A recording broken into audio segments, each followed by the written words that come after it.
I am joined on the line this morning by the Vice Chancellor of the University of Pretoria. He previously held leadership positions at Wits University in Johannesburg, at Rhodes University in Grahamstown, and at the University of Zimbabwe in Harare. Much of his works can be accessed on the links that I'm going to paste right in the description panel on the upload for this video. Professor Tawana, welcome.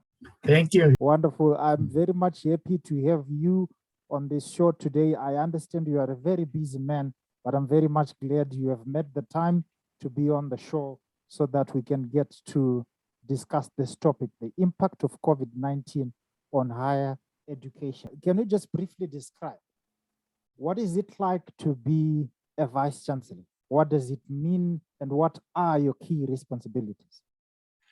So the Vice Chancellor and Principal, as we call it in South Africa, is similar to what you call in the United States, the President of the University. So my role is I'm the head of the university, the Chief Executive of the university, if you like.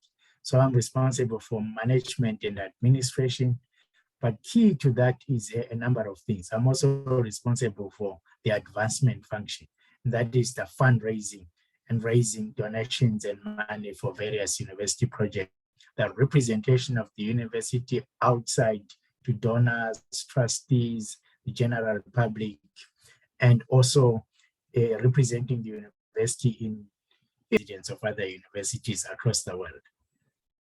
So I get that you are the guy, when everything is going well, you are the guy to give thumbs up to. And yes, absolutely. when things are not going well, they blame me. Yeah. Now, from at least the impression that I get, working in universities and as well as interacting with people that work in universities, I get the picture that everyone in the university spaces, that is the faculty, that is the administrative staff, that is the student body, always feels that it has got an input that it can give to leadership so as to better the administration of the university, which gives pressure to leadership. That everybody always thinks that he or she has a say. What are the kind of pressures or what are the kind of difficulties that you have faced as a result of COVID-19 when the pandemic started? So the very first one, of course, had to do with when we shifted everything online. Remember with COVID, what happened globally and in South Africa as well, the countries went down into lockdown and students had to leave campus and go to their homes, but then resume learning through online. The issue was then the connectivity issue. So, and I was very concerned that going 100% online could result us in giving some students iPads, all of those kinds of things. So the pressure was now, how do we cater for those students so they're not left behind? Second one has to do with data. The third one also was to do with whether actually could go home to circumstances where they can study, where they would have internet connectivity, and where they could have electricity. This is still Africa, where some places do not have electricity. So that was the pressure, if you like. The way we addressed the pressure was actually to create what we call a solidarity fund, where I donated into it myself to buy laptops for students that did not have laptops. And also at times when students needed data, to give them money so they could buy data to connect online. Fortunately, our university is such an IT platform and learning management system which you can connect to without needing data all of the time. So, and then for the students who could not go home because they would not be able to study at home, lack of electricity, remote areas, unfavorable home circumstances, we kept those students in the university. So, but now we'd also to make sure they were looked after under safe COVID conditions. And then the other related things, of course, was how we continue with some research projects, how we deal with international students who went back to their homes and in some cases could not connect to our IT system, sending them material, making sure they're in contact with faculty to teach them and so on and so forth. And then the third one was related to, of course, us ensuring that we could continue with some level of sporting activities once the lockdown levels went down. And we managed to do that and to create sporting bubbles where only those players who have to play a sport live in isolated conditions but can play. So rugby is a big, I think it's not big in America, but it's big down here. So we hosted a rugby bubble for all of the universities because we're the necessary conditions where people could live isolated without creating an seriously infectious conditions. I also understand that, as a result of COVID, some other universities had to make very critical decisions that we can describe as quote unquote unpleasant and unpalatable. Some people had to temporarily stop working, such that the universities and even other institutions could just incorporate people that are quote unquote called essential workers. Did you face, a challenge in trying to do that if you did embark on that as a policy? So no, we didn't lay off anybody. What we did was to allow people to, as far as possible, if the work could be done from home, to do it from home and to do it remotely if you like. But some staff, for example, the security staff, the people clean the grounds and watch over the buildings or had to keep experiments going, came on a rotational basis. In some instances, we even had to provide transport for them because public transportation was not working because of COVID rules. But we got permission to transport our workers to their homes and also to the university when that situation was allowed. So, but we did not lay off people. We have not laid off people.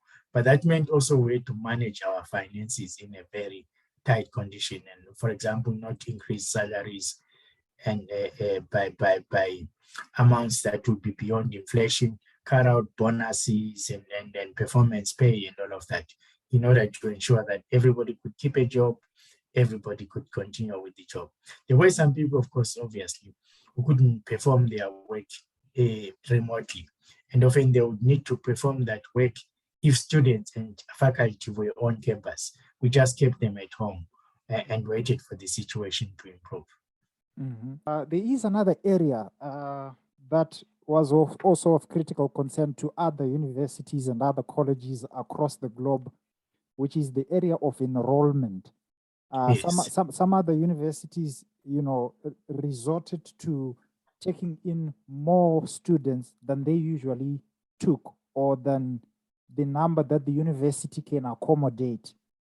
Taking advantage of this arrangement that most of them are just going to come in, but are going to be learning from home. So there isn't going to be any pressure on accommodation, on classrooms, and so forth. So is this something that possibly the University of Pretoria might have, done, or if you did it, was it beneficial, or if you did not, why? No, we didn't do that, but in fact, because we're in South Africa, we're a public higher education institution. There are 26 such universities. Our enrollment is regulated. We sign enrollment targets with the appropriate government ministry, and based on those enrollment targets, our subsidies for those students coming. If you ever enroll by 2%, you lose money. If you under enroll by 2%, you lose money as well. And these are 3-year enrollment plans. So we didn't do that.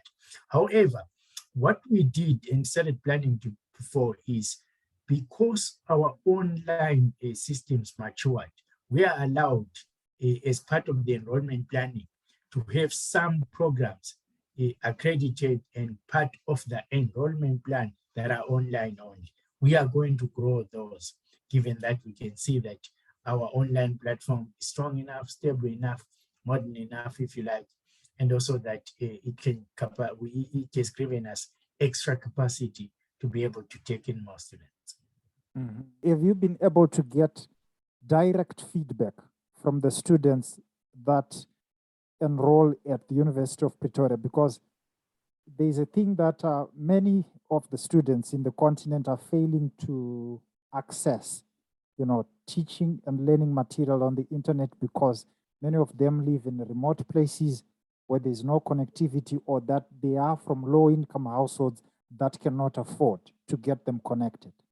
And Yeah, they usually benefit when they are within the spaces of the university. They get Wi-Fi, like free Wi-Fi afforded by the university. Have they been able to access it? And have you gotten feedback from the student body about how that is going with them? Yeah, that was one of the things we considered would be a challenge. So I can divide our students into 3 groups. The first, which is the largest group, we're about 56,600 students at our university. We're the largest contact university. The first group had their own devices and connectivity in the sense of having electricity, having Wi-Fi or some other connection. The second group were people who, would at times struggle with data because of networks didn't reach where they live. So what we did, or they didn't have the money, we provided them with data. The third group was a small group of students who lived in areas where even if they had a laptop of their own or we gave them one, they didn't have the category perhaps you are asking about. So we found that an odd 100 students or so were in that situation. So what we did was we resorted to traditional means. We reached out to everybody with a survey in order to categorize them in the manner. So that was part of the feedback.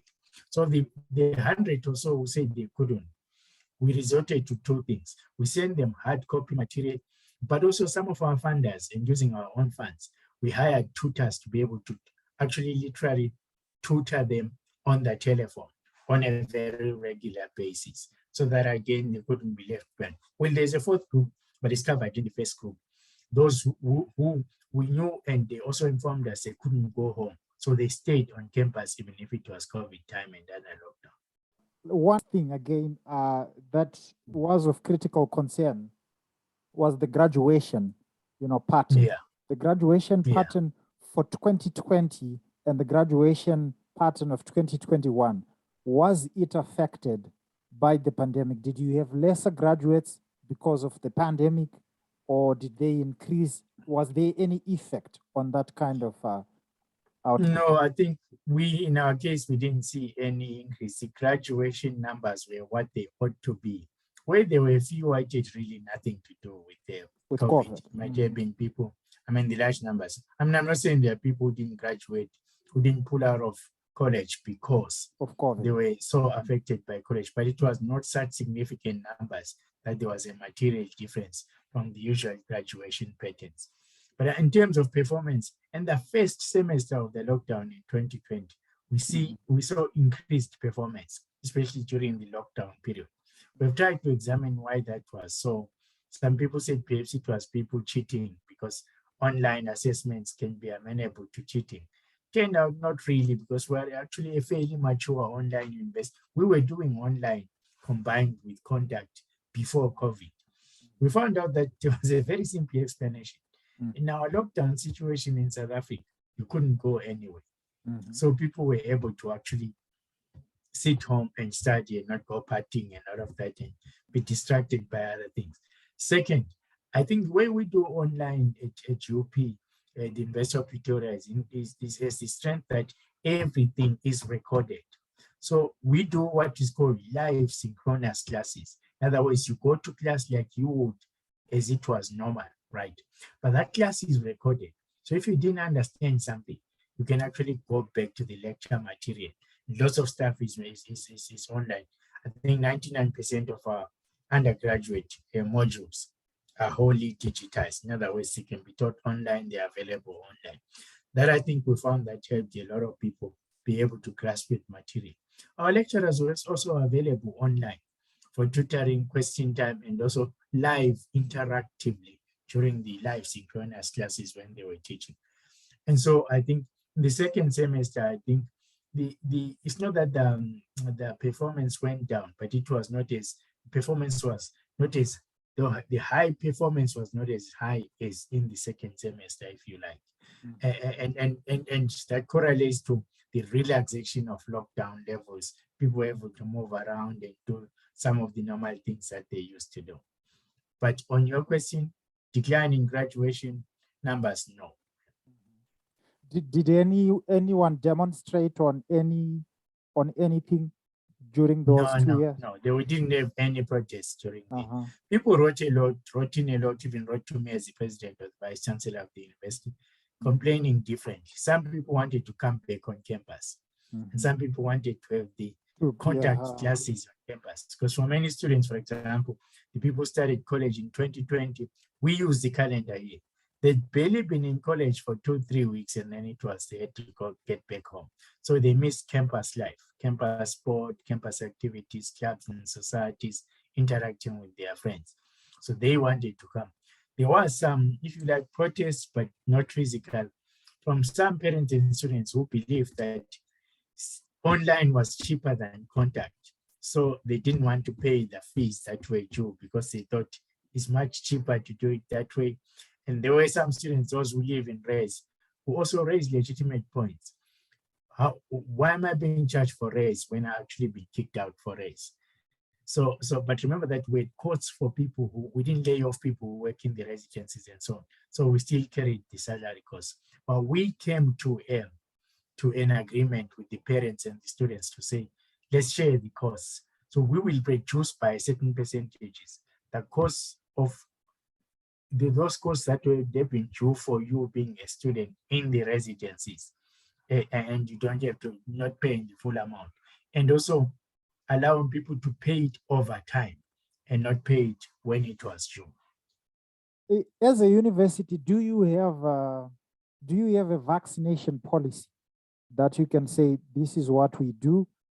Can an unvaccinated student come and enroll and stay in residence and attend class, or you just simply taking in those that are vaccinated? Do you have a policy with regards to that? Very good question, and a very controversial one. I answer questions on this from parents and students every day. We don't have a mandatory vaccination policy at the University of Pretoria. However, we have a philosophy, and a philosophy and the principle goes this way. We strongly encourage everyone to be vaccinated. We want everyone vaccinated, and vaccines are safe. However, we don't have a mandatory vaccination policy for everybody. We do require certain people in certain schools to be vaccinated, like our students in our school of our medical school and health sciences have to vaccinate because they deal with the public and patients. We are currently looking at other areas where we can say you must be vaccinated. But if you are, and we also want everybody to require everyone to reveal their vaccination status. We are also, as a last word on this, in the process of finalizing our policy, but it will never be mandatory. It will simply say that, please be vaccinated as an encouragement campaign. And also in this area of you're a student in this school or will want to participate in this kind of activity, you must be vaccinated. So it's a differential approach, if you like. But everybody has to be vaccinated or not vaccinated, you have to wear a mask in public areas. Physically distance, I think it's 1.5 meters here. Sanitize, wash your hands. And also you have to actually go onto a health checkup before you can enter into campus and show the results to the campus security at the gates. That is wonderful. Thank you so much, Professor Tawana Kupe. Viewers and listeners, this was Professor Tawana Kupe.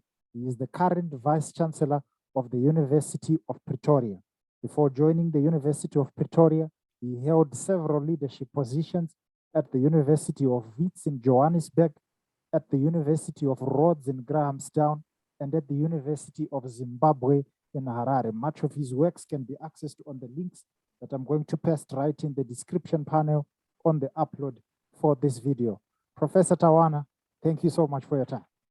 Thank you for your time, Anotida.